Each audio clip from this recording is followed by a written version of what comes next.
Assalamualaikum warahmatullahi wabarakatuh. Ketemu lagi dengan saya Apoteker Eva Sartika Desopa di channel kita Yuk Kenal Obat. Nah, untuk teman-teman yang baru bergabung di channel kita ini, saksikan video kita sebelumnya ya, supaya lebih memahami video-video kita selanjutnya.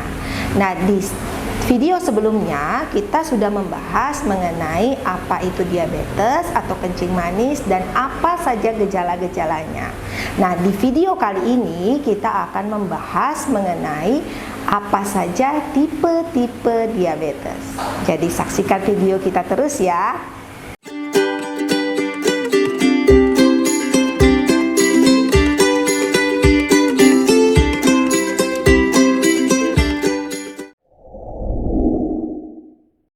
Nah, apa-apa sajakah tipe diabetes? Yang pertama adalah diabetes yang tergantung pada insulin.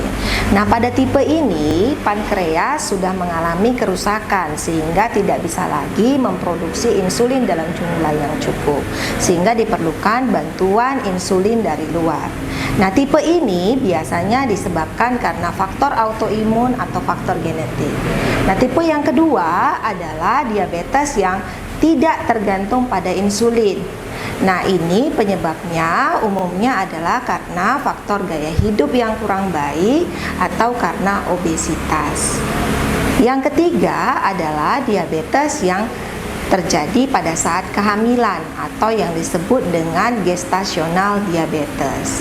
Nah, pada diabetes tipe ini, ibu-ibu yang mengalami diabetes pada saat kehamilan, kecenderungan untuk mengalami diabetes setelah melahirkan akan lebih besar. Nah, yang jadi pertanyaan, berapa sih kadar normalnya dan berapa kadar gula darah yang dikatakan diabetes? Nah, normalnya kadar gula darah itu apabila puasa adalah 70 sampai dengan 100 mg per desiliter. Dan gula darah 2 jam setelah makan atau disebut dengan gula darah sewaktu adalah 110 sampai dengan 140 mg per desiliter. Dan yang dikatakan diabetes apabila kadar gula darah kita 200 mg per desiliter. Apabila kita sudah didiagnosa dokter menderita diabetes atau kencing manis, nah umumnya dokter akan memberikan atau meresepkan obat-obat diabetes kepada kita. Nah, obat-obat diabetes yang umumnya diberikan oleh dokter contohnya adalah metformin. Nah, metformin ini bekerja dengan cara menghambat pemecahan gula oleh hati dan menghambat penyerapan gula oleh usus.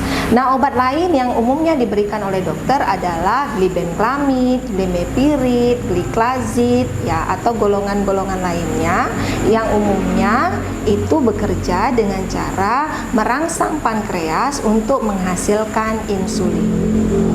Nah, obat-obat yang saya sebutkan tadi, cara konsumsi yang paling tepat adalah dikonsumsi bersamaan dengan makanan. Nah, umumnya untuk kadar gula darah yang tinggi, itu biasanya dokter meresepkan kombinasi antara dua golongan obat, yaitu golongan sulfonylurea dan golongan biguanida.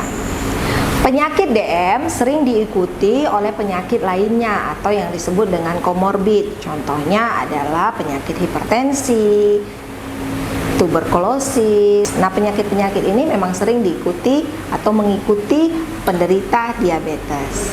Nah, di next video selanjutnya kita akan membahas mengenai penyakit komorbid yang diderita oleh penderita diabetes dan obat yang dapat digunakan untuk penyakit komorbid tersebut.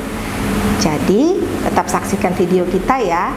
Jangan lupa like, komen, subscribe, dan bunyikan tombol lonceng merahnya ya. Tanya obat, tanya apoteker.